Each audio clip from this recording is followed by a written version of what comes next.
Hello, if you can read, unlike me, you probably know we're doing something a little bit different today. So I will be doing commentary over my recent Abyss clear in the version 5.0. I will be going over a couple tips, tricks, my thought process on exactly trying to do in this Abyss clear, things I messed up on, and little tricks that should help you. Since I don't exactly play meta, what I do is probably gonna be a little bit different than if you had a Kazuha who could just run in the middle and EQ and everything's dead, right? Well, without further ado, let's get into this. So, as a quick overview of the few first chambers, it's quite AoE-ish, even though the rest of the chambers are pretty single target. This is, I mean, second half is definitely more single target since they spawn like one at a time. But first half definitely has a bit more AoE-ish to it. Overall, I think I would rather bring single target characters. Second half just does not favor Hydro characters because it's a Phantasm, but you probably could brute force it anyways if you're well invested enough. So having one Hydro Phantasm is not that big of a deal. And over here was Chamber 2. We have the Terrace Room and we have the Magyu Kenki. So first half of Chamber 2 definitely doesn't want you to bring Dendro, but the J Plume's such a joke that I don't think it really matters. As long as you have the DPS, the Dendro res shouldn't be an issue. The Magyu Kenki, it's just kind of annoying. It dashes around, but it definitely has the Animo and Cryo res, so be aware of that. And over in Chamber 3, we have the new Yomkasor. I'm just going to call him Pyrocynical, okay? So, we have Pyrocynical the first half, which is the new Nightline boss. Again, Dendro res, which I'm not sure how much Dendro res he has, especially in this Abyss. Second half, we have the Perpetual Mechanical Array, which is honestly, it's not that hard. It's just, don't bring physical, I believe is what it's most resistant to. So let's go over to Chamber 1. So over here in Chamber 1, as soon as it starts, I want to run over to the side of them because there's a couple, see, there's a couple mobs in here, because if we come over here, the mobs, we're spawning here, right? But we want them to make sure they're grouped up together, so if you run over here to one of the sides of them, they will come and kind of group up themselves, because I don't have any grouping, I don't have any CC. That's just a general trick that you can do. Applies to many different mobs in the Abyss, and I think it's just a good general tip for when you're trying to group up when you don't have any grouping. So I go here, I do my usual rotation, and he does dash directly behind me, which is not ideal, which probably could have tried to reset better grouping, or pseudo grouping, I guess we'll call it. But it's honestly fine. I have enough DPS. I know I can just go through it anyways. So over here, as soon as the Fatui spawn, I am going to want to focus all my DPS on the Cryo Gunner because I have less Pyro app than Hydro app, because I do have Farina and Xingqiu, so both of them together is more than enough to break the shield of the little Asmongold guy.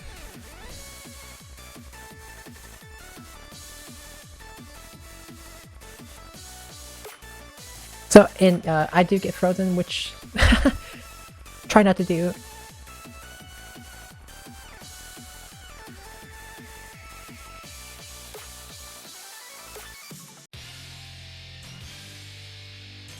Okay, so he is dying from this ult here, and you want to run away from this Cryo Gunner, because honestly, I wasn't expecting this.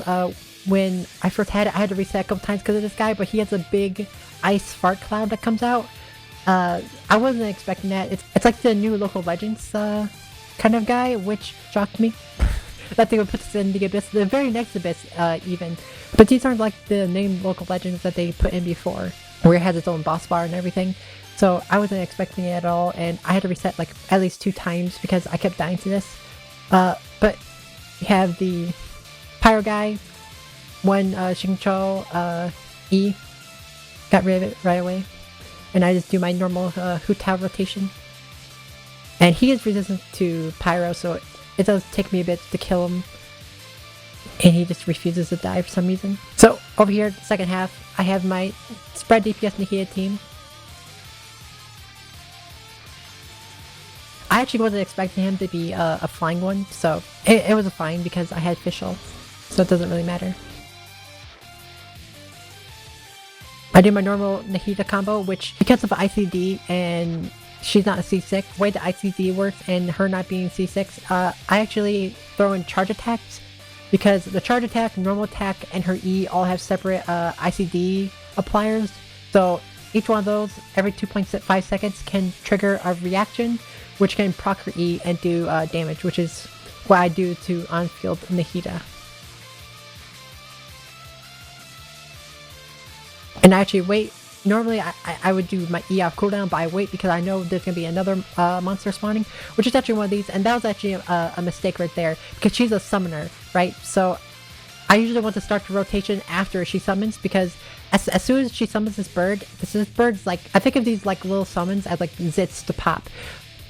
Like, they're just waiting to be popped. So normally you should wait to start your rotation after they summon these little pets, so that way as you're starting your rotation, they die like at least halfway through starting to do it. But here, I still get the mark on it anyways, but it didn't really matter in the end. Just a small little optimization thing, I guess. As you see, he probably would have died if I waited for him to spawn and I start my rotation after. He probably would have died before he went underground, and she would never went underground, and she would have been stunned and had her res dropped. I think they dropped their res, I'm not quite sure, but still, less time them being unhittable is more time for the other side, or your clock in general. And yeah, she dies. And here comes the Hydro Phantasm, which is not an issue because Kuki is built for EM, so I will be doing a lot of Hyper Booms here. I'm not able to do spreads, so my Nahida's DPS is like basically cut down pretty significantly.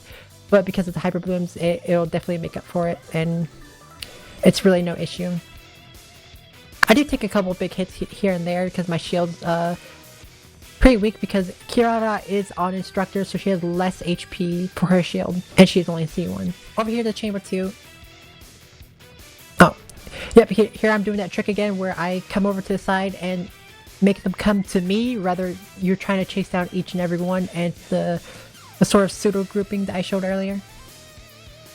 And I also messed up on the last floor, where you can see I don't have my Fiorina's ult up, so I will have to be using Chincho funnel particles to her, which it's not that much because I do have an ER stands on her, so it's not that bad. She has like 170 something ER, so it's not that bad. And here I bring up the Adventurer's Handbook to pause time and let particles funnel to me, because when particles are in the air, they still move when the game is paused, and this doesn't weigh down your time. My Yanfei is a tank Fei build, and she doesn't have as much ER as she should.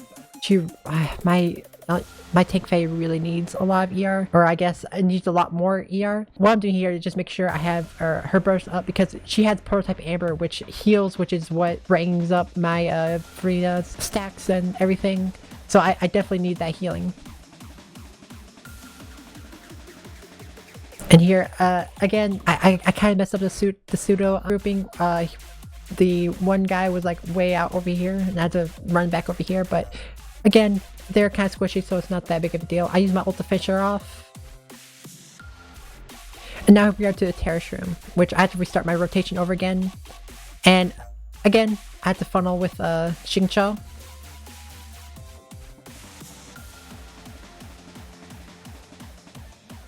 Here I am pausing again to funnel particles.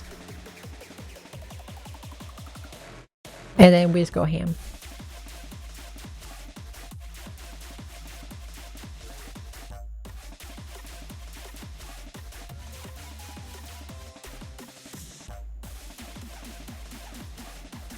Now, because I was really fast, I'm only going to do like a half rotation. What I mean by that is I'm not going to pop all my ults. I'm just going to slowly get out my damage and let my ults recharge. As you see, I'm not using Xingqiu's ult. I'm funneling particles back to Fiorina. Letting Yanfei get a couple particles too. Interestingly here, I hit my ult, and the ult is what finished it off.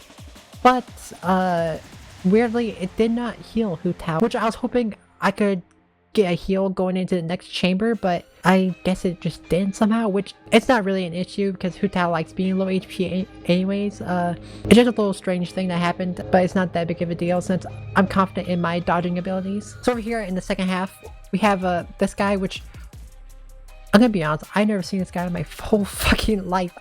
I don't know what he does, but he was pretty easy. He does go invincible, which is interesting, but not for long, so it's not that much of an issue.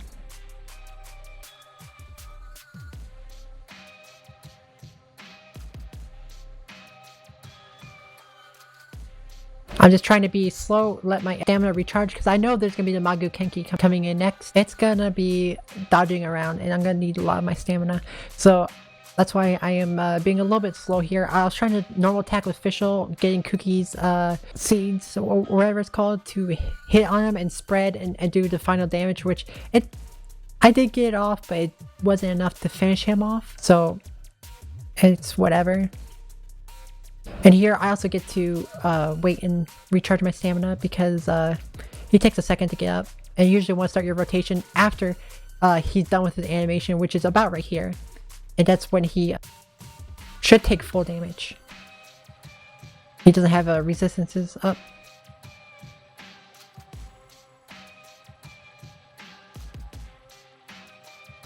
The Magu Kenki is not that hard to dodge. You can iframe a lot of his AoE attacks. They're very, what's the word for it? Very obvious. Like, you can see when they're coming.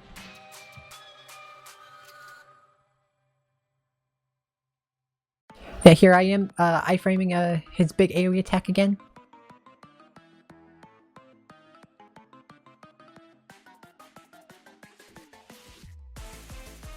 And I missed time, I missed dodge, you know. I was talking shit, it's fine. It is cutting it really close for me with 40 seconds left, which is... And I honestly, I was shocked I lived this. I misplayed hard here. I didn't iframe, I wasn't able to dodge, I wasn't able to do anything. But I just barely able to squeak it out, really close on the clock, really close on my HP, 36 seconds left, and that's chamber 2. Over here in chamber 3, which is this boss, which I had experience fighting, so I pretty much know what to expect. This attack that he's doing right now, which that beam attack, that does a shitload of damage. Look at that. I mean, I think Yanfei was already low, but I had to restart on this chamber because I got one shot by this. So I would look out for that.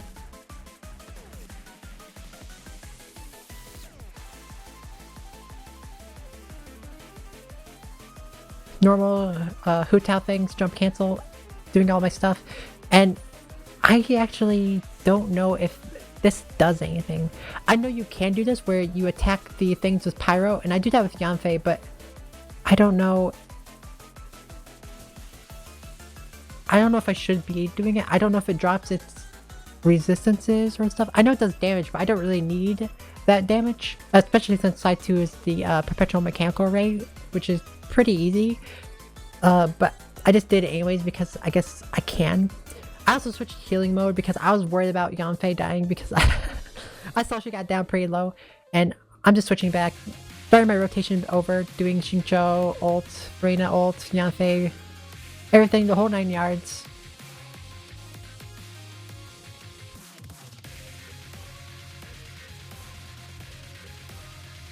The perpetual mechanical ray, there's not much to say. Just dodge it.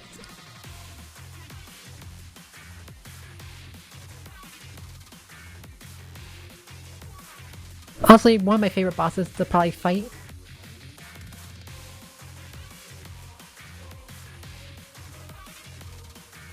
I was actually slowing down here because I thought it would go into its second phase, but for some reason it just wouldn't. And it let me actually get a lot more hits in, which I was surprised about. Like, surprised about how low I could get it in like the first phase.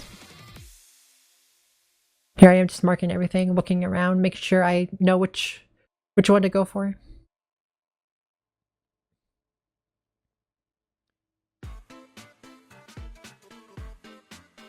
I do try to get out of that ring. I get pulled in though. I did take a little bit long killing that. A lot of time to spare. 59 seconds on the clock. Overall, I think it's a pretty easy abyss. I would rank it probably like a 4 or a 5 out of 10. Only the first chamber is probably the hardest. The rest of the chamber, I'd say as long as you know what you're doing, as long as you know the bosses and their attack patterns, it's pretty easy. Like overall, at least compared to like the end of Fontaine. Like the couple of abysses we had towards the end of Fontaine were like 8s and 9s. This is definitely a nice refresher. Probably the last easy abyss if I were to assume about the HP increase about the next abysses. I am kind of worried about because of the new Natlan enemies, which could be fairly annoying. I'm not sure how annoying they would be. They're probably not going to be at the top of my annoying tier list. So over here we do have my builds.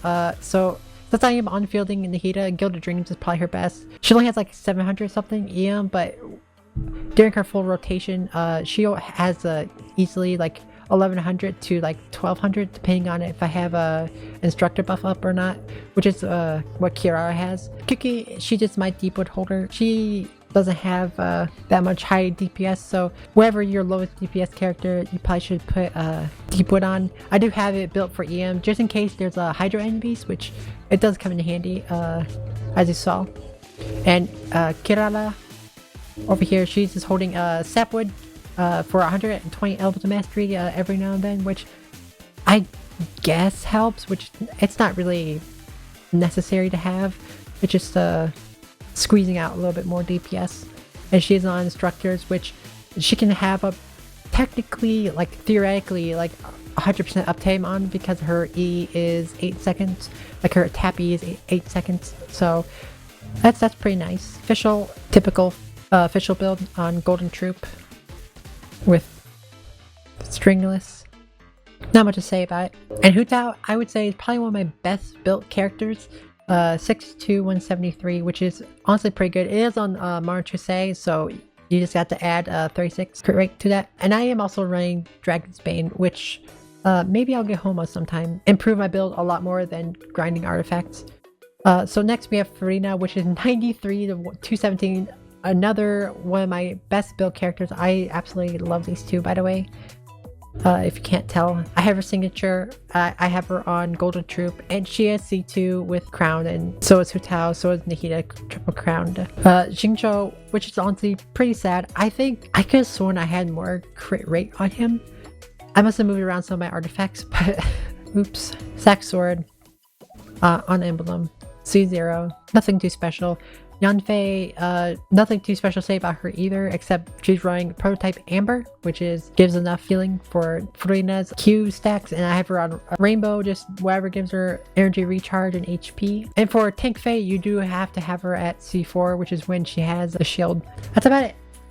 So I hope this was at least somewhat informative or helpful or anything. I do want to try and do this for every abyss. Maybe I can help out someone. Since I don't exactly play meta, maybe I can give like a couple tips here and there. This isn't a particularly hard abyss, so there's nothing for me to really say or give tips on like the chamber. It's boss chambers like one after another. It's really just the DPS check at the end of the day, at least this abyss. So there's not much I can give for tips that are like really big tips or like anything that's like super helpful. So that's about it. I'll stop yapping. Good luck on your gacha pulls, good luck on your Kniche pulls, and I'll see you next time. Bye.